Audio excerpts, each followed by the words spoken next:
મિત્રો, આપણે વ્યવહારમાં સરવાળા બાદબાકીની જરૂર પડતી હોય છે, જેમાં આપણે જો નાની સંખ્યાઓના સરવાળા બાદબાકી હોય તો આપણે આસાનીથી કરી લઈએ છીએ, પરંતુ મોટી સંખ્યાઓના આવે અને બે કે બેથી વધારે સંખ્યાઓના જ્યારે સરવાળા કે બાદબાકી આવે ત્યારે આપણને થોડી વધારે અગવડ પડતી હોય છે. તો એવે સમયે એમાં એના એક જ સંખ્યા જે હોય એના અવયવીઓના જો સરવાળા બાદબાકી હોય તો તેમાંથી તે કોમન સંખ્યા એટલે કે જે સામાન્ય અવયવ હોય એને જો બહાર લઈ લઈએ અને એની મદદથી જો આપણે એના સરવાળા બાદબાકી કરીએ તો આપણે વધારે સારી રીતે અને સરળતાથી કરી શકીએ. અને આ જ ટોપિકને આપણે ગણિતમાં અવયવીકરણથી રજૂ કરીએ છીએ. જેમ કે ધારો કે 15 વત્તા 21 વત્તા 33 આ રીતે ત્રણ સંખ્યાઓના સરવાળા હોય તો આપણે સીધા તો કરી જ શકીએ, પરંતુ અહીં જો આપણને ખ્યાલ આવે કે આ બધા અંકો 3ના ઘડિયામાં આવે છે તો આપણે 3 એ આ ત્રણેય સંખ્યાઓનો સામાન્ય અવયવ છે એવું કહી શકીએ. એટલે કે આ ત્રણેય સંખ્યાઓ 3ની અવયવી છે.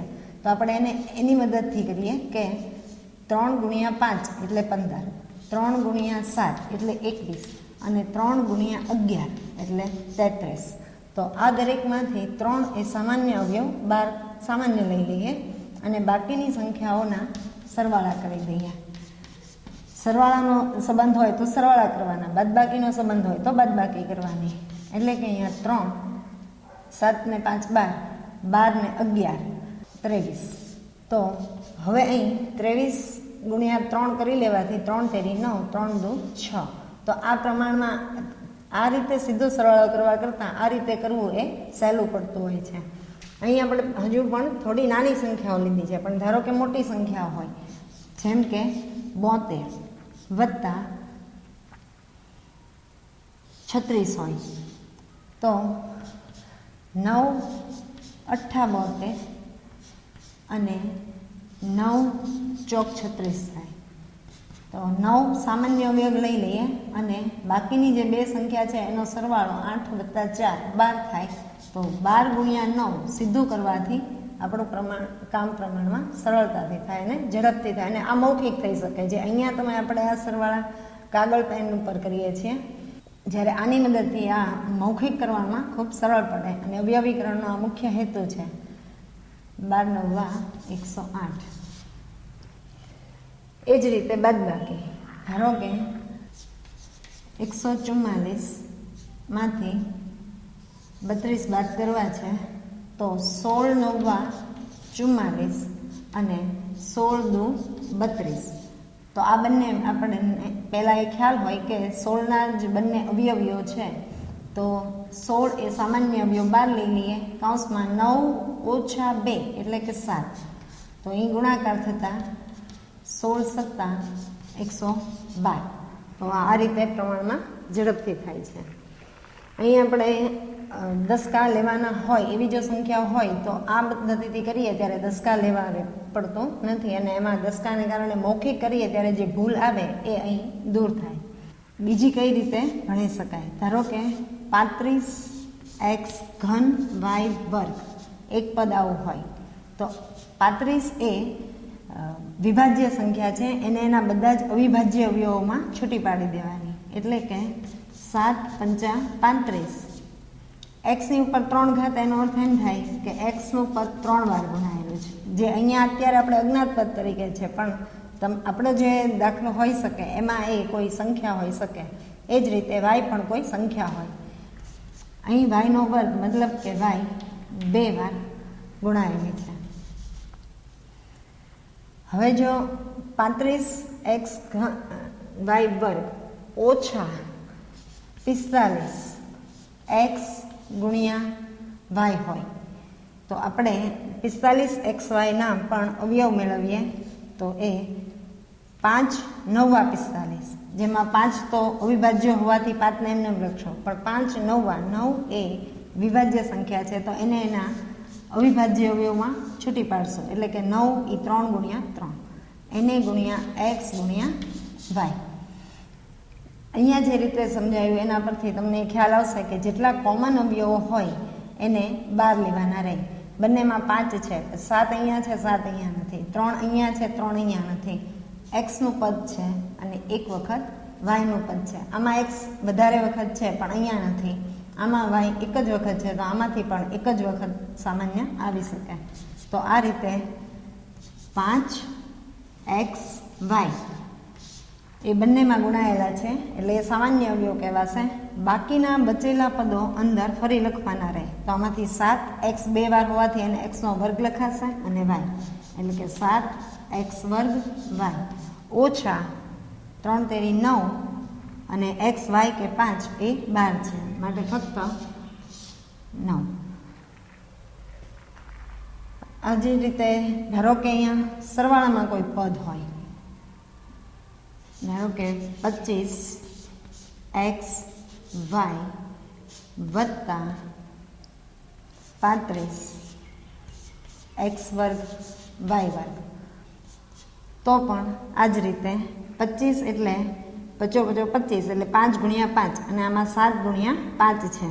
તમે થોડા દાખલાઓની પ્રેક્ટિસ કર્યા પછી તમે વચ્ચેના સ્ટેપ છોડી સીધા આ સ્ટેપ પર આવી શકો. એટલે કે 5 બંનેમાં એક અવયવ હોવાથી એ 12 આવશે. આમાં એક્સની એક જ ઘાત છે અને વાયની પણ એક જ ઘાત છે, અહીંયા વધારે ઘાત છે તો ઓછી ઘાત હોય એ પદ 12 આવે. એટલે એક્સ અને વાય એક એક ઘાત સાથે 5 આમાંથી નીકળ્યા તો ફક્ત 5 બચ્યા અને એક્સ વાય 12 આવી ગયા છે એટલે એક્સ વાયનું પદ અંદર રહેશે નહીં. આમાંથી 5 12 આવતા 5 ગુણ્યા 7 એટલે બીજો અવયવ ફક્ત 7 બાકી બચે છે અને એક્સ વાયની એક એક ઘાત બાદ થઈ માટે ફક્ત એક્સ વાય બચશે. તો આ રીતે કરવાથી આપણે ઘણું સરળતાથી અને ઝડપથી કરી શકીએ છીએ. હવે ધારો કે પૂર્ણ વર્ગ બહુપદીઓ વિશે તમે અવયવી વિસ્તરણમાં શીખી ગયા, જેમ કે એક્સ વત્તા વાયનો વર્ગ બરાબર પ્રથમ પદ હોય એની 2 ઘાત વત્તા જે અહીં નિશાની હોય તે મધ્યમ પદને લાગે છે 2 ગુણ્યા એક્સ ગુણ્યા વાય 2 ગુણ્યા પ્રથમ પદ ગુણ્યા દ્વિતીય પદ વત્તા દ્વિતીય પદનો વર્ગ. આ રીતે આ સૂત્ર હોય છે. જો અહીં વત્તાને બદલે ઋણની નિશાની હોય તો અહીં ફક્ત મધ્યમ પદ છે એની નિશાની બદલાય અને ઋણ આવે. બાકીના પૂર્ણ વર્ગવાળા પદ હંમેશા ધન જ હોય છે. તો આ સૂત્ર જે છે એની મદદથી આપણે આ રીતે ત્યારે વિસ્તરણ શીખ્યા હતા. હવે આપણે વિસ્તરણ પરથી અવયવ કઈ રીતે બનાવાય એ શીખીએ. જેમ કે તમને આ રીતે જો આપવામાં આવ્યું હોય કે 36x વર્ગ વત્તા 60x વત્તા 25 આ એક વિસ્તરણનું પદ છે અને એના પરથી આપણે એના અવયવ મેળવવા હોય તો આ સૂત્રની મદદથી કઈ રીતે કરવું જોઈએ.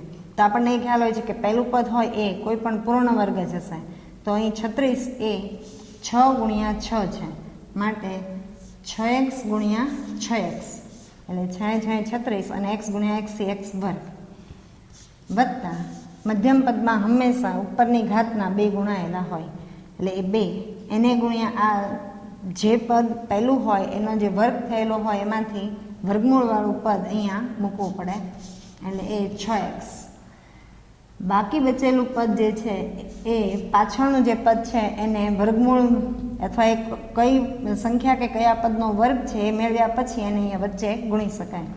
25 એ આપણે જાણીએ છીએ કે 5નો વર્ગ છે, અહીંયા 5 આવશે જ. હવે અહીંયા ખાતરી મેળવીએ કે 60 જે છે એ અહીંયાની સંખ્યાઓના ગુણાકારથી હોવું જોઈએ. તો 5 દુ 10, 10 છક 60 અને આમાંથી x.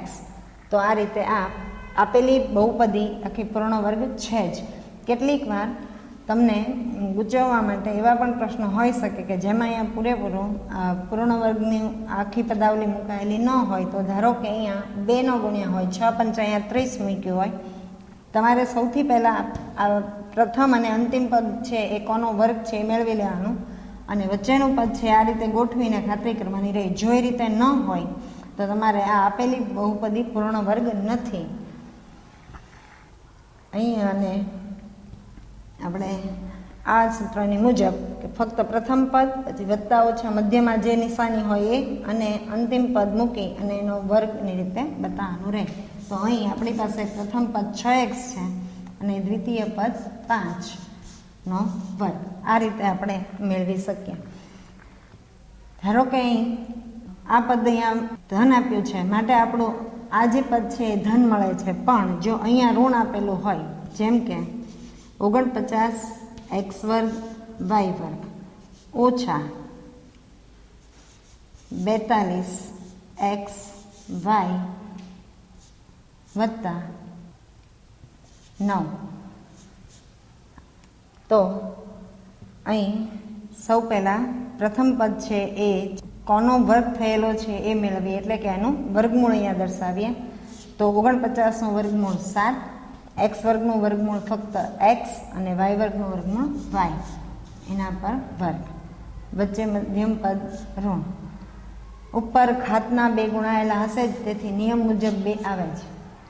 2 ગુણ્યા આ પ્રથમ પદ 7xy સીધું ગુણી દેવાનું, વત્તા આ કોનું વર્ગ થયેલો છે એ મેળવી લેવાનું. તો 9નું વર્ગમૂળ 3, તો 3નો વર્ગ, તો એ અહીંની દ્વિતીય પદ અહીંયા ગુણાયેલું હશે. પછી અહીંયા ખાતરી કરીએ, 7 દુ 14, 14 તેરી 42 તો છે, અને xy. તો હવે તમે સીધું ફક્ત આ પ્રથમ અને અંતિમ પદ અને મધ્યમ પદમાંથી નિશાની આ રીતે લઈ અને તમે આ જે બહુપદી આપી છે એ કોનો વર્ગ છે એ બહુ ઝડપથી મેળવી શકો. મિત્રો, અવયવીકરણમાં વર્ગ માટે કઈ રીતે ઉપયોગી થાય તે થોડું શીખીએ. હવે કે આપણે હમણાં વાત કરીએ કે x વર્ગ વત્તા 2xy વત્તા y વર્ગ આ 3 પદ આપેલા હોય, તો આ ત્રિપદીને કઈ સંખ્યાનો એ વર્ગ છે એ આપણે વિસ્તરણમાં શીખ્યા છીએ. જેમાં પ્રથમ પદનું વર્ગમૂળ અને મધ્યમ પદમાંથી નિશાની લઈ દ્વિતીય પદનું વર્ગમૂળ મૂકી અને કૌંસ પર વર્ગ થતો હોય છે. જો અહીંયા ઋણ નિશાની હોય તો અહીંયા ઋણ આવે. તો આ જ રીતે આપણે બીજા કેટલાક ઉદાહરણો જોઈએ. ધારો કે 144 x ની 4 ઘાત વત્તા 120 x વર્ગ y વર્ગ વત્તા ખાલી જગ્યા. અહીં જે પદ છે તમને આપવામાં ન આવ્યું હોય અને આમાં પૂર્ણ વર્ગ બહુપદી બને એ માટે એમાં એ ત્રીજું પદ જે ઉમેરવું પડશે તે શોધવાનું હોય. તો આપણે અવયવીકરણથી આ મેળવી શકીએ. જેમ કે અહીંયા 144, તો આપણે જાણીએ છીએ કે 12 ગુણ્યા 12 144 થાય, અને x ની 4 ઘાત એ x વર્ગનો વર્ગ છે, કારણ કે ઘાતાંકના નિયમ મુજબ ઘાત પર ઘાત હોય તો 2 ગુણ્યા 2 4 થાય.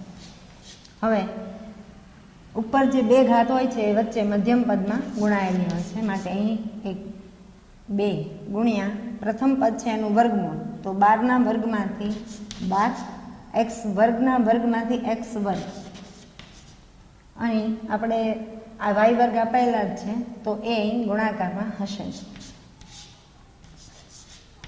અહીં આપણે 12 દુ 24, પણ આપણી પાસે મધ્યમ પદમાં આપેલ 120 છે, એનો અર્થ એ થાય કે y વર્ગ સાથે હજુ કોઈ સંખ્યા જોડાયેલી છે અને એનો અહીં વર્ગ હોય જ.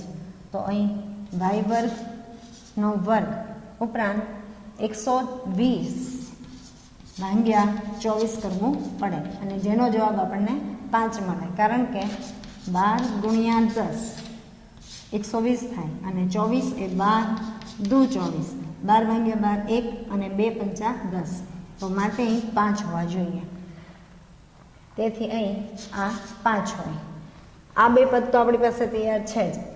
હવે આપણે ફક્ત અહીંયા કયું પદ ખૂટે છે એ જ મૂકવાનું છે. તો અહીં 5નો વર્ગ એટલે કે 25, yનો વર્ગનો વર્ગ એટલે કે y ની 4 ઘાત. તો આ રીતે આપણને વિસ્તરણ સૂત્ર આ રીતે ઉપયોગી થાય. આ ઉપરાંત ધારો કે અહીં અંતિમ પદ નહોતું આપ્યું, ક્યાંક તમને મધ્યમ પદ ન આપ્યું હોય તો કઈ રીતે ગણતરી કરાય? તો એના માટે ધારો કે 81 a ની 4 ઘાત ઋણ મધ્યમ પદ નથી આપેલું અને અંતિમ પદ છે 49 બીની 6 ઘાત માં ખૂટતું પદ ઉમેરો. તો અહીં આપણે મધ્યમ પદ મેળવવાનું છે. પ્રથમ પદ છે એ વર્ગ રૂપે દર્શાવીએ તો 81 એ 9નો વર્ગ છે, માટે 9. અને અગાઉ આપણે વાત કરીએ એમ ઘાત પર ઘાતથી ગુણાકાર થાય, એટલે અહીં જો એ વર્ગ હોય તો જ 2 ગુણ્યા 2 4 ઘાત થાય. અંતિમ પદનું પણ પહેલાં વર્ગમૂળ મેળવી લઈએ.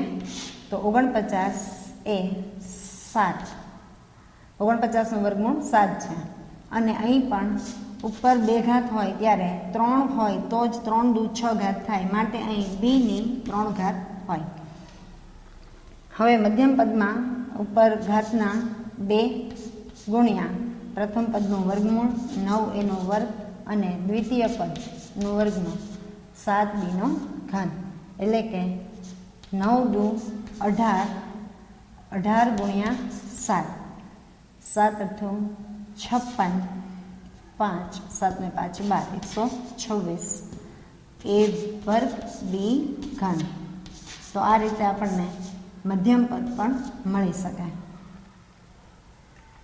અંતિમ પદ, મધ્યમ પદ ક્યાંક આપણને ધારો કે પ્રથમ પદ આપવામાં નથી આવ્યું, જેમ કે પ્રથમ પદ ગેરહાજર છે, મધ્યમ પદ આપેલું છે 90 એની 4 ઘાત વત્તા 25. તો આમાં આપણે ખૂટતું પદ શોધવાનું હોય તો અંતિમ પદ એ 5નો વર્ગ છે. મધ્યમ પદમાં 2 ગુણ્યા વચ્ચેનું પદ આપણે બાકી રાખવું પડશે, અહીંયા 5. હવે અહીં એની 4 ઘાત છે, એટલે આગળનું જે પદ હશે એમાં એની 4 ઘાત પર 2 ઘાત તો હોવાની જ. 5 દુ 10, 10નો 90નો 10 વડે ભાગાકાર કરીએ તો 9 મળે, એટલે અહીં 9નો વર્ગ હોય જ.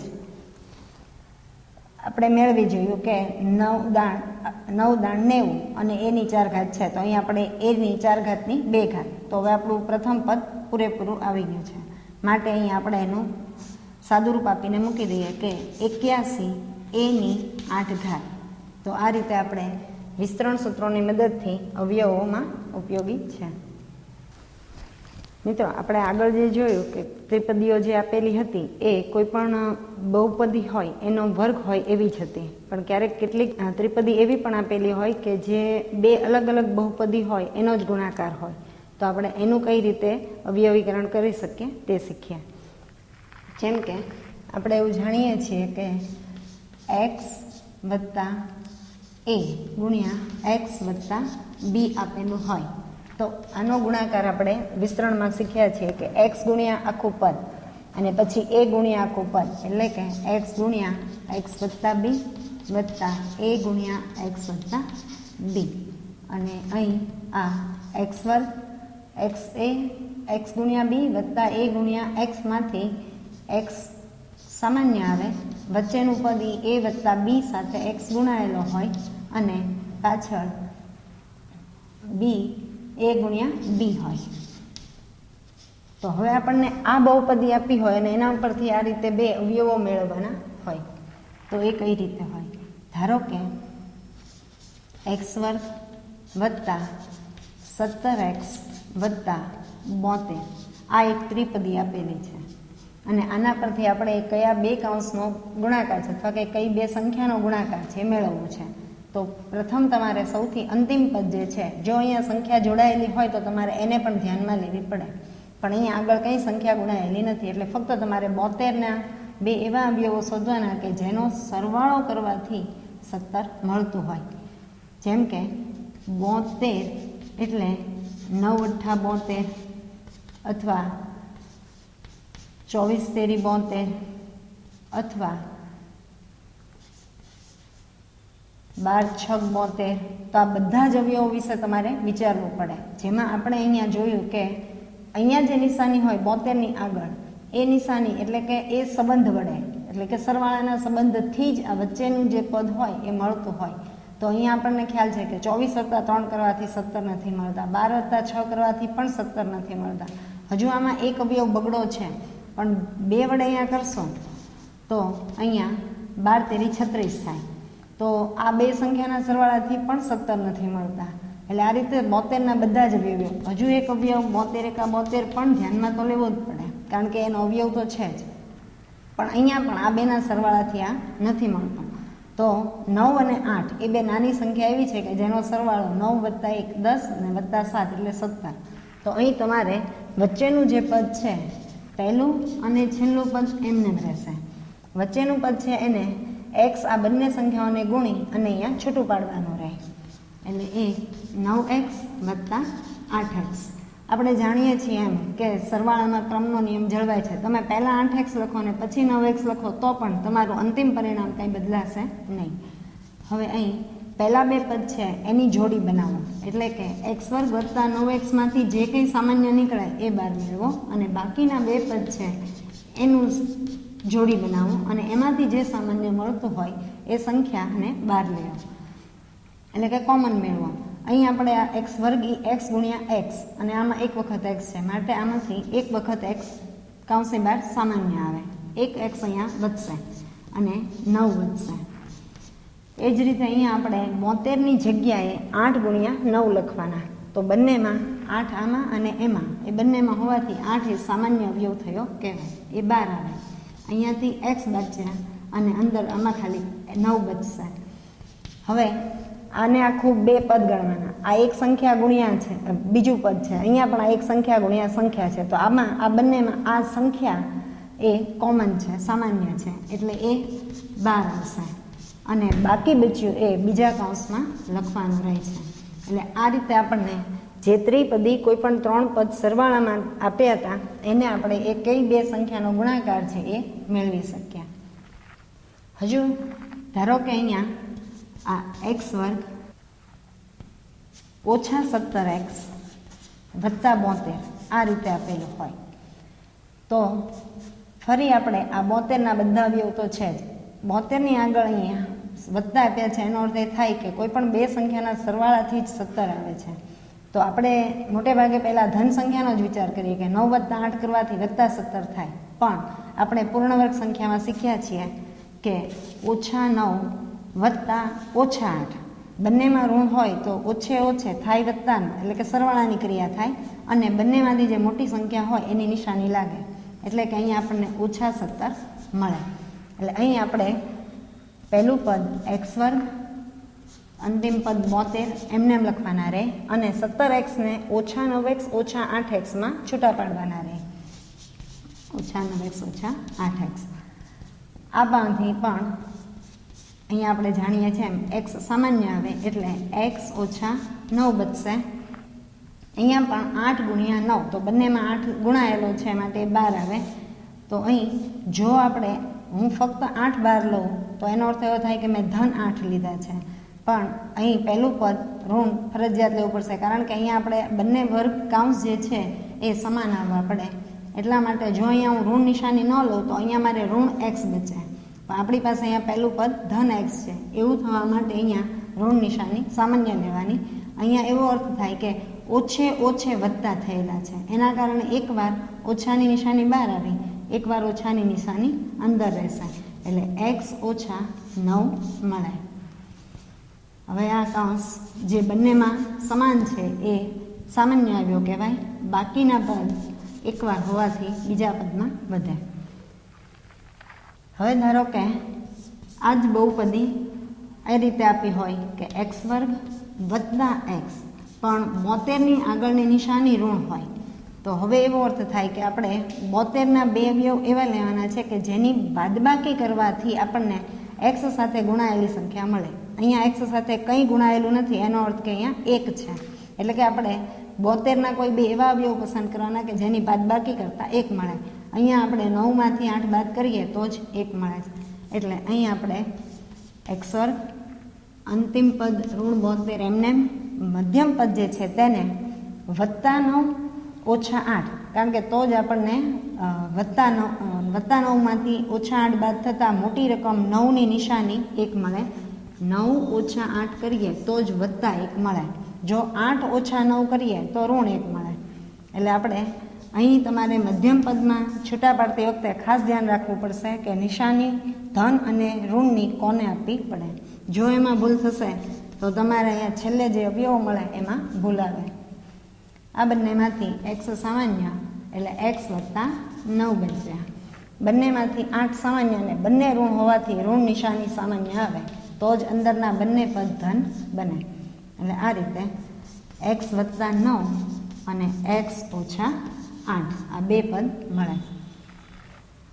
આ જ પદાવલીમાં જો એવું હોય કે x વર્ગ ઓછા 72 પણ વચ્ચે જે અહીંયા વત્તા x છે એને બદલે ઋણ x આપેલા હોય તો અહીંયા આપણે આગળ જે વાત કરી હતી એમ કે જો ઋણ 9માંથી વત્તા 8 બાદ થતા હોય તો સામે જે જવાબ મળે એ 9માંથી 8 બાદ થતાં 1 તો મળે પણ મોટી રકમ હોય એની જ નિશાની જવાબને મળે. એટલે અહીં આપણને ઋણ 1 મળ્યા ગણાય.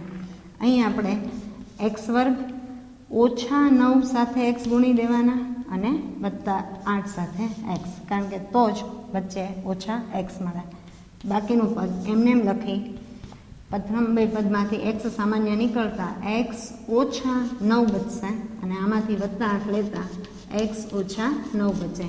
અને આ રીતે x ઓછા 9 એ એક અવયવ થશે, બીજો અવયવ x વત્તા 8. આમાં x દરેકમાં જે અજ્ઞાત પદ હોય છે ત્યાં તમે કોઈ સંખ્યા મૂકી અને તમે દરેકમાં ખાતરી કરી શકો. ધારો કે તમે x બરાબર 1 મૂકો, અહીંયા જે કિંમત મળશે અહીંયા x માટે મૂકો એ એકડો એટલે એ પણ એ જ કિંમત મળે. મિત્રો આપણે વિસ્તરણમાં આ રીતે સૂત્રો શીખ્યા હતા કે a વત્તા b અને બીજો કૌંસ એની સાથે ગુણાકારમાં a વર્ગ ઓછા ab વત્તા b વર્ગ આપેલો હોય તો આપણે a ગુણ્યા આખો કૌંસ અને b ગુણ્યા આખો કૌંસનું સાદુરૂપ આપવાથી અંતે ફક્ત a ઘન વત્તા b ઘન વધતો. એ જ રીતે a ઓછા b એ એક સંખ્યા હોય એટલે કે અહીંયા અજ્ઞાત પદ રૂપે આપેલા હોય એટલે એક પદ લાગે, એને ગુણ્યા બીજો કૌંસ a વર્ગ વત્તા ab વત્તા b વર્ગ. અહીંયા પણ આ રીતે ગુણાકાર કરીએ આપણે, એને ત્રણેય પદ સાથે ગુણાકાર થાય છે. ઋણ b સાથે ત્રણેય પદનો ગુણાકાર એટલે કુલ 6 પદ મળ્યા હોય એમાંથી ફક્ત આ 2 પદ વધે અને બાકીના પદ છે એ દૂર થાય. એવી જ રીતે એક સૂત્ર આપણે વિસ્તરણમાં a ઓછા b ગુણ્યા a વત્તા b હોય તો a વર્ગ ઓછા b વર્ગ વધે, આવું આપણે શીખ્યા હતા. અવયવીકરણમાં એનાથી ઊંધું યાદ રાખવાનું છે. એટલે કે જો આ રીતે આપેલું હોય કે a ઘન વત્તા b ઘન તો બંનેમાંથી ઘાત દૂર થાય અને એટલે કે 3 ઘાત દૂર થાય. જે ઘાત આપેલી હોય એનું ઘનમૂળ લેવાનું એટલે કે a વત્તા b, પછી જે અહીંયા પ્રથમ પદ હોય એનો વર્ગ, આ બેનો ગુણાકાર અને અહીં કરતાં વિરુદ્ધ નિશાની અને બીજા પદનો વર્ગ. એ જ રીતે આમાં અને a વર્ગ ઓછા b વર્ગમાં બંનેમાંથી વર્ગ દૂર કરો, એક કૌંસમાં વત્તાની નિશાની એક કૌંસમાં ઓછાની નિશાની. તો અહીંયા આપણે કેટલાક ઉદાહરણોથી એને શીખ્યા. જેમ કે 8 એનો ઘન વત્તા 27 b ઘન આપેલું છે તો અહીંયા ઘન છે એનો અર્થ કે સાથે ગુણાયેલી સંખ્યા કોઈનો ઘન હોય એ રીતે હશે જ. જો ન હોય તો તમારે એ રીતે વર્ગમૂળ કે એ રીતે રાખીને ગોઠવવાની રહે. ધારો કે ક્યાંય 16 એ ઘન આપવામાં આવે અને આમાં ઘનમૂળનું સૂત્ર લાગતું જ હોય તો તમારે 16 ઈ 4નો વર્ગ જ છે અને અહીંયા એ ઘન છે તો 4નો વર્ગ હજુ 8 દુ 16 થાય એટલે 2નો ઘન રાખી 1 2 એમને એમ રહે અને 1 ઘન થાય. તો તમે આ બંનેમાંથી ઘનમૂળ દૂર થાય, આ ઘનમૂળમાં એમને એમ રહે એટલે તમારે આ રીતે લેવું પડે કે 2નું ઘન અહીંયા વર્ગમૂળની નિશાનીમાં અહીંયા 3 એ એનું ઘનમૂળ બતાવે છે અને આના પરથી ઘન દૂર થાય એટલે કે 2a ગુણ્યા 2નું ઘનમૂળ. મોટાભાગે તમને પૂર્ણ ઘન હોય એવી જ સંખ્યા આપવામાં આવે. તો અહીં આપણે આ જે છે એ 2 એનો ઘન વત્તા 3 તેરી 9 તેરી 27 એટલે 3b નો ઘન. આના પરથી 2 કૌંસ, પહેલા કૌંસમાં પહેલું પદ 2a વત્તા બીજું પદ 3b બીજો કૌંસ એટલે કે બીજી સંખ્યા આખી. તો અહીં આનો વર્ગ તો બંનેનો વર્ગ થશે. ઘાતાંકના નિયમ મુજબ આપણે જાણીએ છીએ કે 2 પદના ઉપર જો ઘાત હોય તો એ બંને પદને ઘાત લાગુ પડે એટલે 2નો વર્ગ 4 એ વર્ગ વત્તા અહીંયા હોય તો અહીંયા ઋણ નિશાની 3 ગુણ્યા 2 6 AB એટલે 6 AB વત્તા વર્ગવાળું પદ હંમેશા વત્તા જ આવે 3 નો વર્ગ 9 B વર્ગ આ રીતે થાય. હવે અહીંયા 125 તો 5 ગુણ્યા 5 ગુણ્યા 5 કારણ કે 25 ગુણ્યા 5 125 થાય માટે આ 5 નો ઘન ઓછા x નો 6 ઘાત છે એ xના વર્ગની 3 ઘાત આ રીતે લખી તમે સરળતાથી પછી બે કૌંસ બનાવી શકો. એટલે 5 ઓછા x વર્ગ બીજા કૌંસમાં 5 નો વર્ગ 25 અહીંયા ઋણ છે તો વત્તા 5x વર્ગ અને વત્તા xની 4 ઘાત. એ જ રીતે જો આ જે પદ છે એ મુજબ આપેલું હોય તો અહીંયા આપણે જોઈએ કે 6 ઘાત અને 6 ઘાત એટલે કે 2ની 3 ઘાત એ રીતે પણ આવી શકે અને 3ની 2 ઘાત. તો પહેલાં આપણે અહીંયા આની બંને સંખ્યાઓને તમારે ઓળખવી પડે. 729 છે એના તમે અવયવ પાડો. પાછળ 9 હોવાથી 3 વડે ભાગાકાર થાય છે કારણ કે 9ની ચાવી લાગુ પાડો આ 9 7 + 2 9 9 + 9 18 એટલે 3. બીજું 9ની ચાવી મુજબ પણ ખ્યાલ આવે કે 9 + 9 18 થાય છે જે 9ના ઘડિયામાં આવે 9 વડે ભાગાકાર થતી જ હોય. તો તમે સીધું 9 વડે ભાગાકાર લ્યો 9 × 8 72 9 × 9 તો આ 81 9 × 9 મતલબ અહીંયા આ 81 × 9 છે. એ જ રીતે અહીંયા આ 16 × 4 છે તો આ જે છે એ 4 × 4 × 4 3 વાર મતલબ આ 4નો ઘન છે. અહીંયા 81 એ 9 × 9 × આ 9 3 વાર હોવાથી આ જે સંખ્યા છે એ 9નો ઘન છે. આ રીતે ઓળખ્યા પછી તમે પહેલો આપણને ઘન પ્રમાણે મળે છે તેથી આપણે 4 ગુણ્યા આ xના 2 ઘાતની 3 ઘાત એટલે કે 4ની 3 ઘાત અને xના વર્ગની 3 ઘાત ઓછા અહીંયા 9 અને y વર્ગની 3 ઘાત. હવે બંનેમાં સૂત્ર પ્રમાણે 4x વર્ગ ઓછા 9y વર્ગ બીજા કૌંસમાં પહેલું પદ છે એનો વર્ગ 4નો વર્ગ 16 xના વર્ગનો વર્ગ 4 ઘાત ઋણ નિશાની તો અહીંયા વિરુદ્ધ નિશાની સીધો ગુણાકાર ફક્ત બંને પદોનો 4 × 9 36 x વર્ગ y વર્ગ અને અહીંયા વત્તા 81 yની 2 ઘાત ઉપર 2 ઘાત એટલે 4 ઘાત. હવે આ કૌંસમાં તો કંઈ સાદુરૂપ શક્ય નથી પરંતુ અહીંયા આ સૂત્ર અનુસાર બે કૌંસ બને છે. ઋણ નિશાની છે માટે જો આ ધનમાં આપ્યું હોત તો પહેલો કૌંસ છે એમાં અહીંયા પ્લસ નિશાની આવત અહીંયા ઋણ નિશાની આવત પણ પછી અહીંયાથી આ જે પ્લસ હોવાને કારણે બે કૌંસ બનત નહીં પણ અહીંયા ઋણ નિશાની હોવાને કારણે અહીંયા બે કૌંસ હજી અવયવ રૂપે મળશે.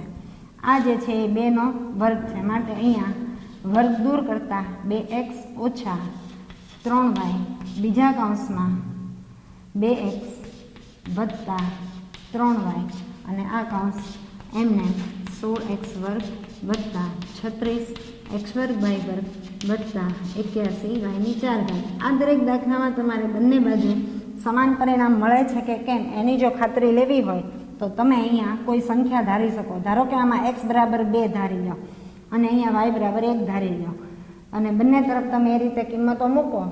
અહીંયા જે xની 2 લીધી હોય તો અહીંયા x જેટલી જગ્યાએ છે ત્યાં તમે 2 ઘાત બગડો ગુણો અને બાકી બધે y છે ત્યાં 1 લીધા હોય તો ત્યાં 1 તો તમને બંને બાજુ કિંમત સમાન મળશે અને આ રીતે તમને આ દરેક સૂત્રનો સાબિતી પણ મળે.